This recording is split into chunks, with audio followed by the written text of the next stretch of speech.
হ্যাঁ, ওয়ান্ডারার কবিতার কোনো ম্যাটেরিয়াল কি আপনাদেরকে দিয়েছিলাম? আপনাদের একটা দিয়েছিলাম। হ্যাঁ, ওটার উপরে পড়াবো। ওটার মধ্যেই সব প্রশ্নগুলোর অ্যান্সার আছে। আমরা কিছুক্ষণ পড়াশোনা করি, তারপরে আবার গল্প করবো। এই ইয়ার ওরিয়েন্টেশনের কথা বলবো। আচ্ছা, আমাদের প্রোমো ভিডিও তো করছে যে আমাদের 12 ব্যাচের সিনিয়ররা, তাই না? আমাদের তো শেষ হয়ে পড়া। মানে এটা আপলোড দেবে কবে? এই সামনে আপনি তো বলতে আছে সবাই একসাথে দিন 11 12 13 একসাথে ভিডিও করতে দিন। আচ্ছা, আমরা একটু কথা কম বলি, একটু মনোযোগ দিই। আপনারা তো আসছেন কষ্ট করে ক্লাসে। এখন যদি ক্লাসটা যদি করেন, হ্যাম্পার করেন, আপনাদের তো সময় আছে। এই যে আধা ঘন্টা 1 ঘন্টা পরে যে লাঞ্চ করবেন, তখন গল্প হবে, কথা হবে।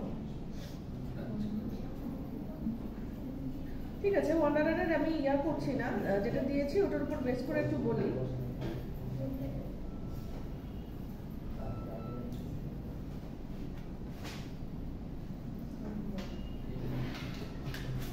হ্যাঁ, থিম অফ ওই যে লোনলিনেস, সাফারিং, গ্লোরি এবং লস্ট। আচ্ছা, আরেকটা যদি রেগুলার ব্যাচকে দেই নাই, উইকেন্ড ব্যাচে দিয়েছিলাম মূল টেক্সটটা। এটা কি পেয়েছিলেন? মেইন টেক্সটটা একটু দিয়েছি। মেইন টেক্সট আপনি মেইন গ্রুপে দিয়েছিলেন? হ্যাঁ, মেইন গ্রুপে দিয়েছিলাম। ওখানে এরকম যে একদম বোঝার উপায় নাই, একদম প্রাচীন ভাষায় লেখা কবিতাটা, ওটা কিচ্ছু বোঝার উপায় নাই। এখন সেটা হলো আর্কাইক বা সেকেলে ভাষা, ওটা কেউ বুঝবে না। পরবর্তীতে ওটা ইংলিশে ট্রান্সলেট করা হয়েছে এবং কবিতাটারও একটা নাম দেওয়া হয়েছে দ্য ওয়ান্ডারার। এই আর আচ্ছা, আমাদের সিলেবাস কিন্তু বেশি নাই। এটার যদি প্রশ্নোত্তরগুলো কমপ্লিট করি তাহলে আমরা ওয়ান্ডারার শেষ। তারপরে সিফেয়ারারে যাব, এটার মতোই ছোট কবিতা, কাছাকাছি থিম। এটা শেষ করলেই শেষ। আর বেওলফের ব্রড কোয়েশ্চেনগুলো আলোচনা করবো। প্লাস 4-5টা ক্লাস আছে আমাদের হাতে। এই কয়টা ক্লাস আছে? তাহলে কি আমাদের কাছে 3টা টেক্সট থাকবে? 3টা টেক্সট, হ্যাঁ। বেওলফ তো আমরা পড়েছি, জাস্ট আমরা ওটা এলাবোরেটলি লিখবো। তো বেওলফের মেজরিটি প্রশ্ন তাও আসবে ওয়ান্ডারার, সিফেয়ারার থেকে। আচ্ছা, এই মাসে আছে আমাদের ক্লাস, আজকেরটা হয়ে গেলে 24 তারিখ একটা, 28 তারিখ একটা, 2 দিন আছে। এই মাসে 2 দিন, আজকেরটা শেষ করলে। আবার সেপ্টেম্বর মাসে 1, 2, হ্যাঁ, তাহলে টোটাল 4টা ক্লাসের মতো আছে। বিকজ 7 তারিখের পরে সেপ্টেম্বরের 11 তারিখ যেটা, ওটা একটা গড়বড়ে অবস্থা থাকতে পারে। হয়তো খুব বেশি হলে সাজেশনগুলো নিয়ে আলোচনা করতে পারি বা কিছু। সাজেশন একটা হয়েই গেছে, ওয়ান্ডারারের হয়ে গিয়েছে, সিফেয়ারারের কিছু বলবো আর বেওলফের বলবো। ঠিক আছে, আচ্ছা, তাহলে ওয়ান্ডারারের আমরা থিম ছিল থিম অফ লোনলিনেস, সাফারিং এবং অন্যান্য। আমরা বোধহয় লোনলিনেস, সাফারিং পর্যন্ত পড়েছিলাম। সাফারিং এগুলোর কথা বলছিল। হিস্টোরিক্যাল সিগনিফিকেন্স কি বলেছিলাম বোধহয়। হিস্টোরিক্যাল সিগনিফিকেন্স হলো যে ওখানে বিভিন্ন সময় বিভিন্ন এলাকার লোকরা এসে রাজত্ব করতো, মানুষের জীবনটা অনিশ্চিত ছিল, মানুষের জীবনে কোনো সিকিউরিটি ছিল না, নিরাপত্তা ছিল না, যুদ্ধ বিগ্রহ সবসময় লেগে থাকতো। তারপরে কম বয়সী ছেলেরা চাকরি যেহেতু নাই, সেই জন্য তারা আর্মিতে জয়েন করতো, যে একটা রুজির জোগাড় হবে। সো এই জিনিসগুলো এখানে এই কবিতাটার মধ্যে আমরা পাই, সেই সময়কার সমকালীন সিচুয়েশন। সো এটা হলো হিস্টোরিক্যাল সিগনিফিকেন্স। হিস্টোরিক্যাল সিগনিফিকেন্স হলো যে সময়ে কোনো একটা টেক্সট লেখা হয়েছে সেই সময় হিস্ট্রিটা কেমন ছিল, সেই হিসেবে হিস্টোরিক্যাল সিগনিফিকেন্স বা তাৎপর্য। আর এগুলোর পাশাপাশি ওই বৃদ্ধ লোকটার এক্সপেরিয়েন্স, তার ম্যাচুরিটি এগুলো দেখিয়েছে এবং তার জ্ঞান এগুলো দেখিয়েছে। তারপর এবং তার দুঃখবোধ, যে আমি যদি কম বয়সে যদি একটু ম্যাচিউর হতাম, আমার যদি একটু ধৈর্য থাকতো, তাহলে আমার আজকে এরকম করে কষ্ট করে অন্য জায়গায় পড়ে থাকা লাগতো না। এবং আমরা যদি কেয়ারফুলি খেয়াল করি যে লোনলিনেস এখানে মেইন থিম। আর এখানে লোকটার আশেপাশে অনেক লোক আছে, বৃদ্ধ লোকটির, কিন্তু তার কোনো রিলেশনশিপ নাই তাদের সাথে। আর সে তাদের সাথে কোনো কিছু শেয়ার করতে পারছে না, ফিলিং শেয়ার করতে পারছে না। সে শুধু পাস্টে অতীতে ঘুরে বেড়াচ্ছে, ঘুমের মধ্যে, স্বপ্নের মধ্যে, এবং পুরোটা সময় সে একা ফিল করছে। লোনলিনেস এভাবে তার হতাশাও জন্ম দিচ্ছে। একা একা মানুষ থাকতে পারে না। আমরা জানি কি, মানুষ সংঘবদ্ধ প্রাণী, মানুষ একা থাকতে পারে না, যতই আমরা বলি, কিন্তু আমরা সব ছাড়া থাকতে পারি না। একটা পরিবারে হয়তো দেখা যায় যে আজকালকার ছেলেমেয়েরা বলে যে এই আব্বু আমার আলাদা রুম লাগবে, আমার আলাদা স্পেস লাগবে বা কিন্তু আলটিমেটলি দিন শেষে কিন্তু একসাথেই আমরা থাকি। দেখেন আপনি এই মুহূর্তে ধরেন আপনি খুব বাসার মধ্যে আপনার একদম করতে ইচ্ছা করে না, আমি আমার আলাদা রুমে থাকবো, আমি আব্বু আমার সাথে এরকম করে খ্যাচ ম্যাচ করে। তারপরে যদি একদিন দেখেন আপনার কোনো অপরচুনিটি আসলো, ধরেন আপনি কোনো ট্রেনিংয়ে আর আর্মি বা নেভিতে জয়েন করলেন, বা ধরেন আপনি বিদেশে পড়তে গেলেন, দেখবেন তখন কেমনটা লাগে। জাস্ট যে বাবা মা দেখে সহ্য করতে পারতেন না, তখন সিচুয়েশনটা জাস্ট পাল্টে যাবে। সো এটাই আমরা আসলে বুঝতে পারি না, আমরা আসলে সামাজিক জীব, ওই একা একা আমরা থাকতে পারি না, আমাদের কিন্তু সেই কাছের মানুষ লাগি। আপনার একটা চেনা একটা গন্ডি আছে বন্ধু বান্ধবের, এখান থেকে যদি আপনি সরে যান, বাইরে কোথাও যান বা কোনো একটা কাজে অন্য কোনো একটা ফিল্ডে চলে যান, তখন দেখবেন খারাপ লাগতেছে। সো এইভাবে হলো মানুষ মানে একটা সব দলবদ্ধ প্রাণী মানুষ। আচ্ছা, আরেকটা থিম ছিল এলিয়েনেশন, সেটা হলো বিচ্ছিন্নতা বোধ। লোনলিনেস হলো একাকিত্ব বোধ, আর বিচ্ছিন্নতা বোধ হলো এলিয়েনেশন।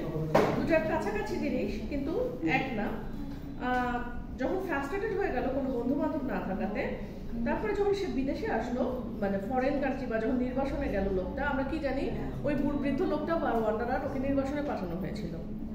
তখন সে দেখলো যে জীবনের আশেপাশে খুব নেচারটা খুব হার্শ ছিল, প্রকৃতি খুবই হার্শ ছিল, আর সমুদ্রের আশেপাশে এই ধরনের বিপজ্জনক ইয়েই থাকে, নেচারই থাকে, আর জীবনের কোনো আনন্দ নাই এখানে লাইফে জীবনে। আর অ্যাজ এ রেজাল্ট তার ফ্রাস্ট্রেশনটা বা হতাশাটা মানে এটা বাড়তেই থাকলো। সো তার লোনলিনেসটা আমরা ফিল করতে পারছি এখানে। সো কেউ তার সাথে মানে কেউ লোনলি লাইফ লিড করতে চায় না, এবং কেউ মানুষ আসলে লোনলিনেস থেকে দূরেই থাকতে চায়। এই গেল লোনলিনেস আর এলিয়েনেশন। এই দুটার যদি পয়েন্টের কথা বলি, এই প্যারাগুলো দেখে অ্যান্সার করতে পারবেন আপনারা। আর যদি আমি বলি যে মডার্ন এলিমেন্ট সম্পর্কে লেখো, এর পরের প্যারাতে আছে মডার্ন এলিমেন্টের ব্যাপারে। আমি যেটা আপনাদেরকে দিয়েছি ওটার মধ্যেই সব আছে, হ্যাঁ। সো দেখা লাগবে না, আমি জাস্ট বলে যাচ্ছি। তো মডার্ন লাইফে যদি আমরা দেখি, আমরা দেখতে পারবো যে গ্র্যাজুয়ালি আমরা দিন দিন কি হচ্ছি, মেকানিক্যাল হচ্ছি, রাইট? আমরা যন্ত্রে পরিণত হচ্ছি। হ্যাঁ, এগুলোর ভালো মন্দ সব দিকই আছে।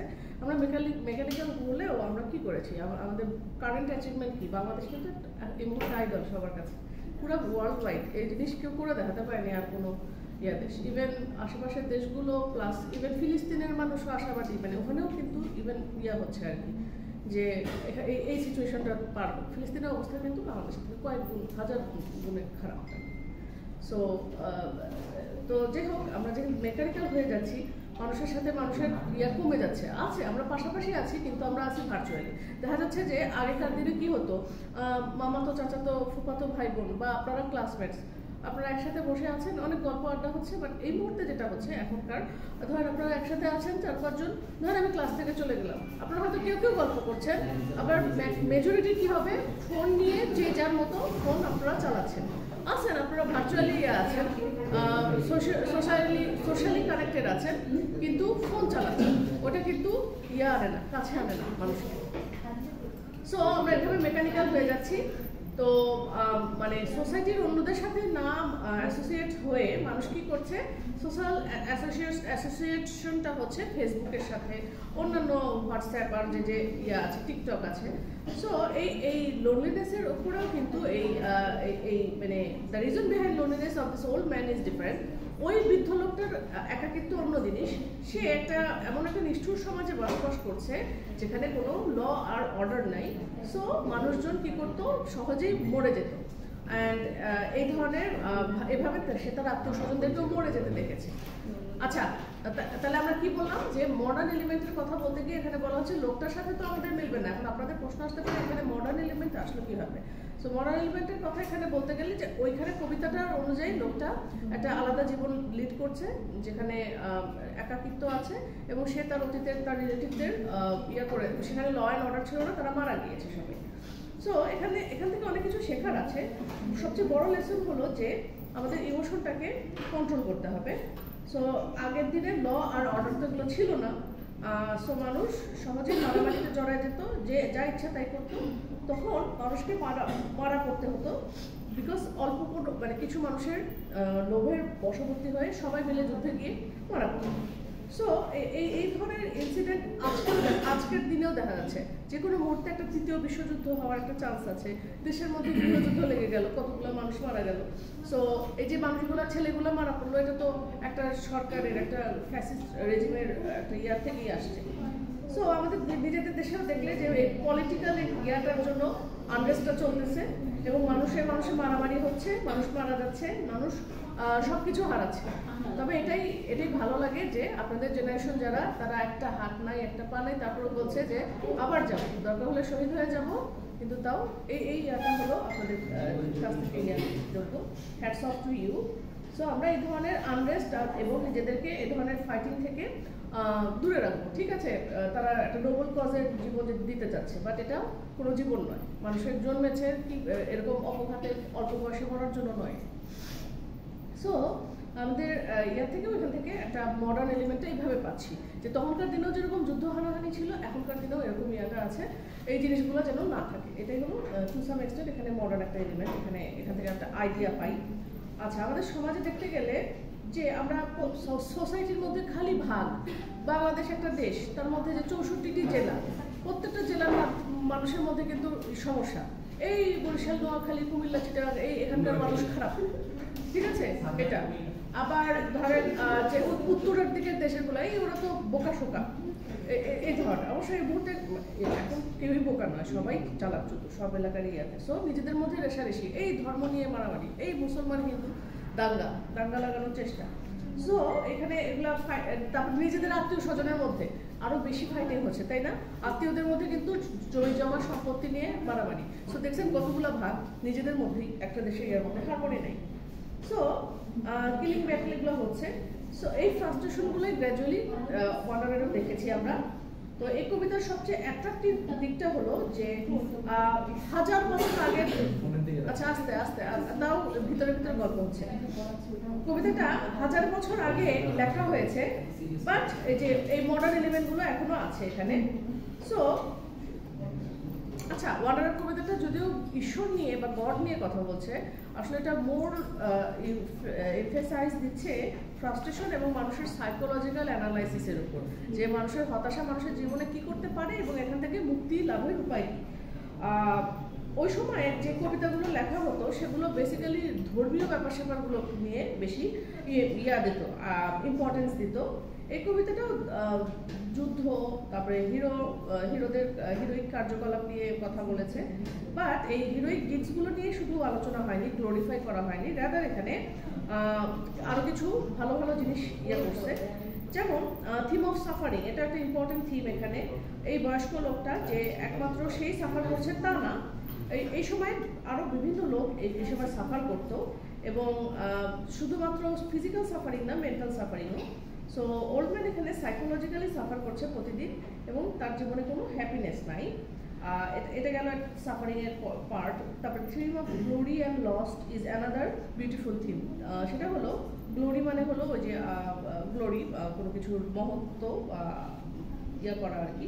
এই একসময় যে প্রাচুর্য আর কি, একসময় এই বয়স্ক লোকটা সে ইয়াং ছিল এবং তার জীবনে অনেক এনজয়মেন্ট ছিল, সে ভালো খাবার খেত এবং জীবনকে লাইফ ফুল এনজয় করেছে, বাট এখন তার কাছে কিছুই নেই, সব কিছু হারিয়েছে। সো সে ওই যে গ্লোরির ডেজগুলোর রিভিজিট করে, স্বপ্নে দেখে, কল্পনা করে এবং ড্রিম করতেই থাকে। সো বাট এখন সে সবকিছু হারিয়েছে। এই কবিতাটা একটা সুন্দর এলিজির এক্সাম্পল। ওয়ান্ডারার সবকিছুই জীবনে হারিয়েছে এবং এভরিবডি, এবং সে তাদের জন্য কাঁদছে, পরিবারকে সবকিছু মিস করছে, এবং সে তার জীবনের উপরে খুব হয়ে গেছে, ফেড আপ হয়ে গেছে এবং অনেক শোক করছে লোকটা। সো আমরা through the study of the wanderer, this is an example of old English poetry, আমরা দেখতে পারি যে কবিতাটা ফেয়ারলি মডার্ন একটা কবিতা। লাস্টের লাইনটা দেবেন কনক্লুশনে, আর যে প্রশ্নই দেই না কেন সেখান থেকে আপনার মাথায় নিয়ে সেটা লিখে ইন্ট্রোডাকশনটা দিবেন, কনক্লুশনটা দেবেন এবং আপনার প্রশ্নের উপর বেস করে অ্যান্সারগুলো দেবেন। সব এখানে অনেক বড় একটা প্রশ্নের করেছি, সবটুকু যে অ্যান্সার করতে হবে তা, ঠিক আছে। সো ওয়ান্ডারারের উপরে মোটামুটি আইডিয়া দিলাম, আর পার্ট বাই পার্ট যদি করতে হয় সেটা পরবর্তীতে দেখা যাবে। আপাতত আমরা টেক্সট সিলেবাস শেষ করি। আর হলো এরপরে আছে হলো সিফেয়ারার আর বেওলফের কাহিনী তো আমরা জানি। বেওলফের কাহিনী নতুন করে পড়ার কিছু নাই, আমরা জাস্ট প্রশ্ন উত্তরগুলো যখন ব্রড কোয়েশ্চেন আলোচনা করব, ঠিক আছে?